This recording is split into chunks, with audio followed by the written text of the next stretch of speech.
नमस्कार दोस्तों। मालदीव्स एक ऐसा हनीमून डेस्टिनेशन जहां पर आए दिन कई सारे इंडियंस अपना हनीमून मनाने के लिए पहुंचते थे।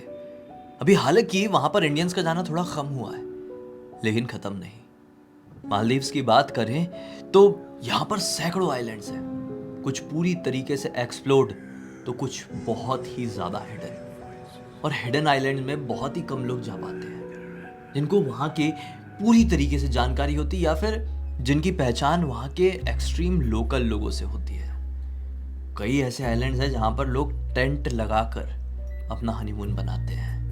वहाँ पे होटल्स नहीं होते हैं, टेंट में ही उनका सब कुछ सीन शॉट रहता है।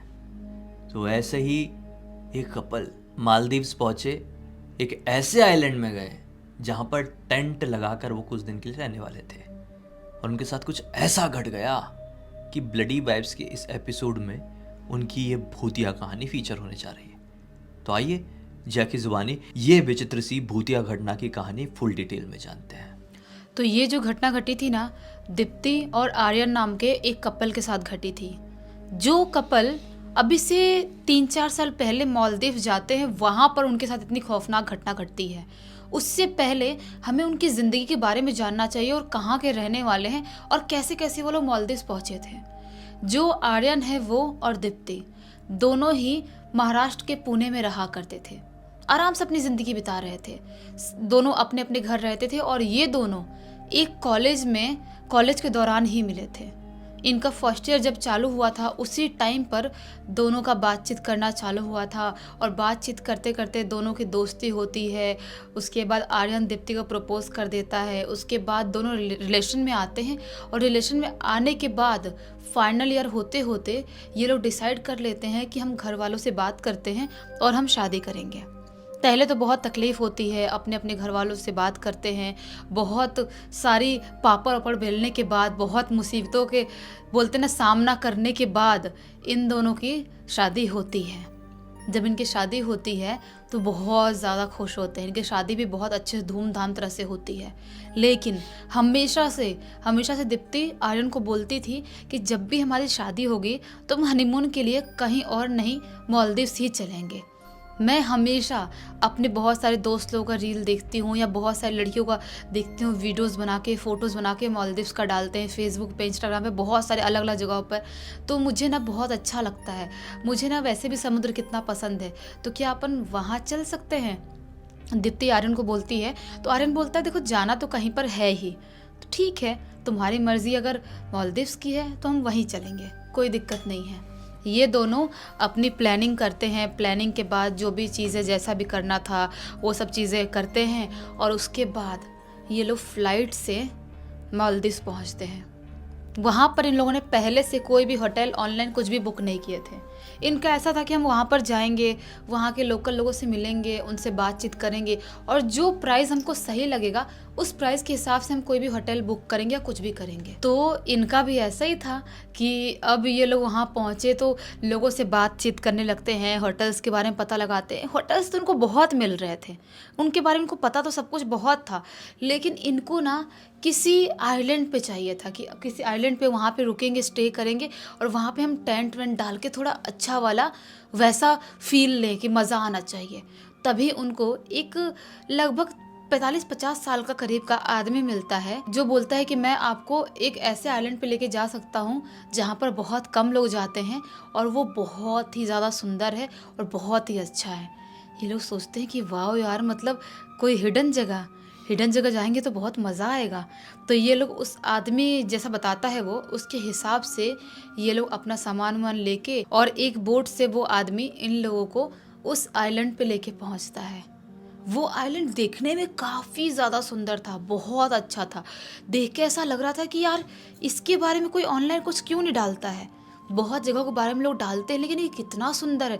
यहाँ पर तो उल्टा लोगों को और ज़्यादा आना चाहिए घूमने फिरने के लिए, ऐसा दीप्ति और आर्यन सोचते हैं। उस आदमी से बोलते भी हैं, लेकिन वो आदमी बोलता है कि इस आइलैंड के बारे में ज़्यादा किसी को पता नहीं है।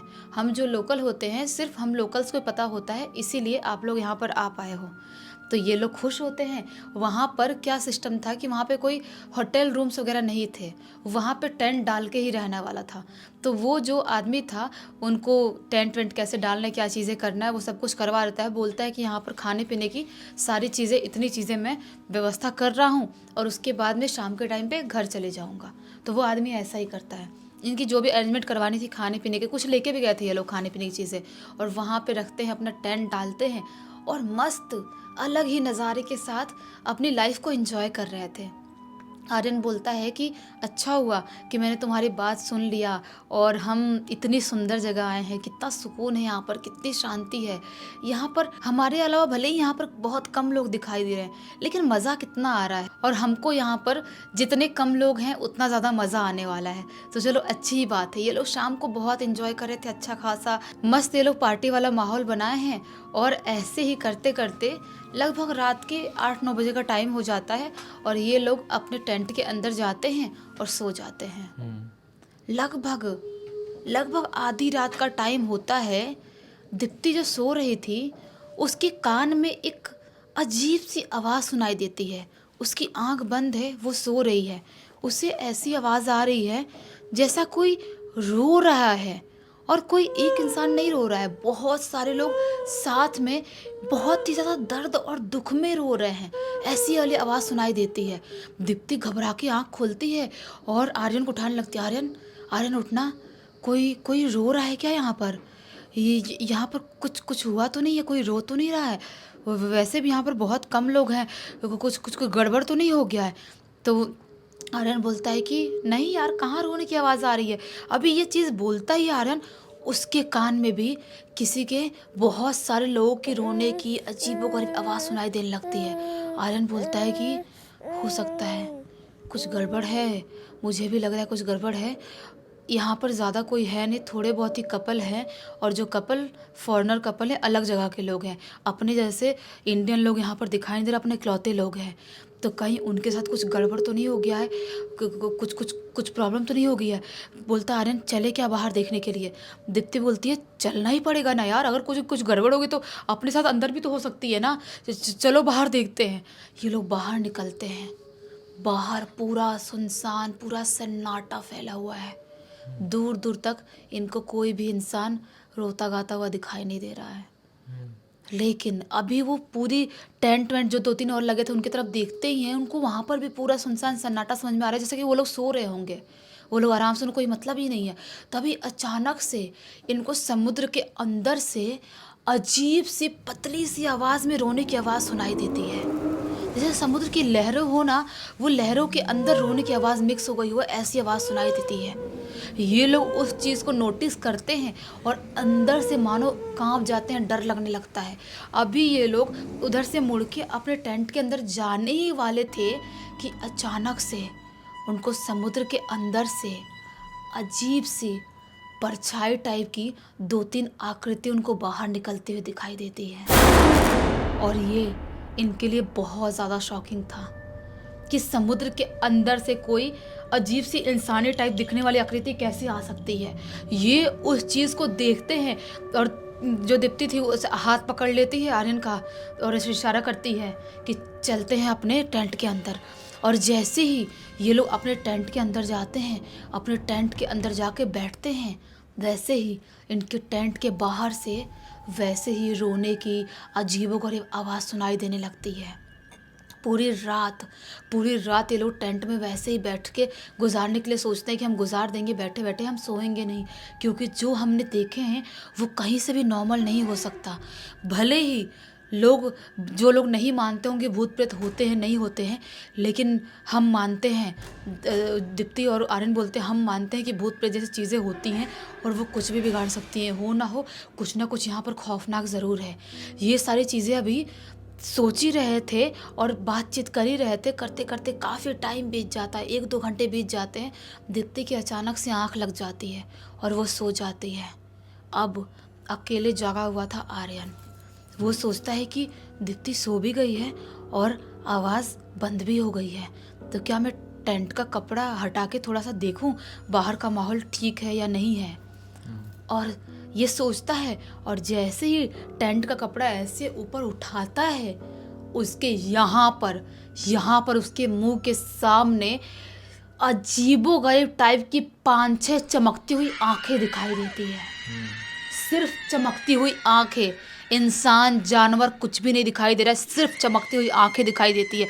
वो जोर से चीखता है और अंदर आके बैठ जाता है और जोर जोर से मन में हनुमान चालीसा पढ़ना चालू कर देता है। अब दीप्ति भी उठ जाती है, जैसे आर्यन को चीखते हुए देखती है और वो भी जोर से हनुमान चालीसा पढ़ने लगती है। बोलती है क्या हुआ क्या हुआ। बोलता है आर्यन की चुप रहो, सिर्फ हनुमान चालीसा पढ़ती रहो।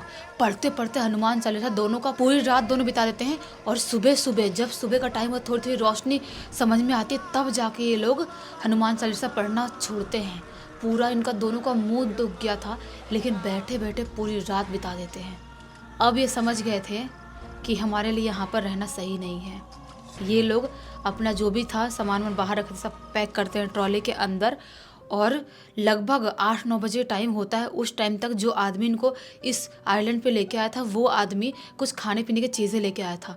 वो इनसे मिलता है तो ये लोग बोलते हैं कि भाई साहब देखो, उस इंग्लिश में ही बात करते हैं, बोलते हैं देखो हम लोग यहाँ पर रह नहीं पाएंगे, तो हम लोगों को तुम जो भी बोट से है जैसा भी हमको यहाँ से छुड़वा दो। वो आदमी बोलता है क्या हो गया। ये बोलते हैं नहीं नहीं, हमको कुछ नहीं पता, हम कुछ बताना नहीं चाहते हैं, हमारी थोड़ी तबीयत ख़राब लग रही है, हमको छुड़वा दो बाहर। ऐसा ही होता है। वो आदमी भी इनकी बात को समझता है या वो पहले से कुछ जानता था, नहीं पता। वो इन दोनों को लेके बाहर आके छोड़ देता है। उसके बाद ये लोग नॉर्मल होटल लेते हैं, वहाँ पे रहते हैं और नॉर्मली दिन में ही समुद्र में जहाँ भी मालदीव्स घूमने वाली जगह वहाँ पे घूमते थे और जो भी पार्टी करना था पार्टी किए।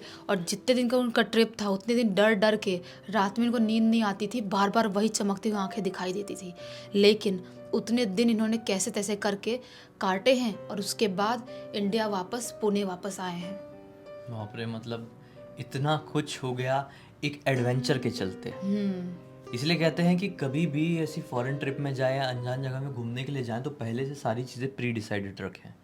लास्ट मोमेंट में कुछ भी चीज़ डिसाइड करें तो ऐसी ऐसी चीज़ें हाथ में आ सकती है जिनके बारे में आपने कभी कल्पना भी नहीं किए होंगे, और फिर वो आपको ऐसे रिजल्ट्स देकर जा सकती है जहाँ पर आपकी जान को भी खतरा हो सकता है, जैसे यहाँ पर इनके साथ हुआ। इस पूरी घटना की जानकारी किसके थ्रू मिली? इस पूरी की पूरी घटना की जानकारी दीप्ति ने लिख के भेजा है। चलो अच्छा हुआ दीप्ति ने कहानी लिख के भेजी, बहुत अच्छी सीख, एक अलग लेवल का मनोरंजन मिल गया। तो इसी एक नोट के साथ अब इस कहानी का भी अंत कर देते हैं। अब तक इस वीडियो को देख लिए तो लाइक ज़रूर कर देना, चैनल को सब्सक्राइब करके बेल आइकन दबा के ऑल के ऑप्शन में क्लिक करना, क्योंकि इसी तरह के हैरान कर देने वाले खौफनाक वीडियोस डेली आप लोगों के सामने लेके आते रहते हैं। इंस्टाग्राम की लिंक इस वीडियो के डिस्क्रिप्शन बॉक्स में मिल जाएगी, क्लिक करके डायरेक्टली वहाँ पर पहुँच जाना। और इसी तरह की कोई भी कहानी, टॉपिक या जानकारी आप लोगों के पास भी है तो लिख भेजना, हो सकता है हमारा अगला वीडियो कल आपके हिसाब से ही बन रहा हो। तो चलिए कल फिर से मिलते हैं, तब तक के लिए बहुत बहुत धन्यवाद। आपका दिन शुभ हो।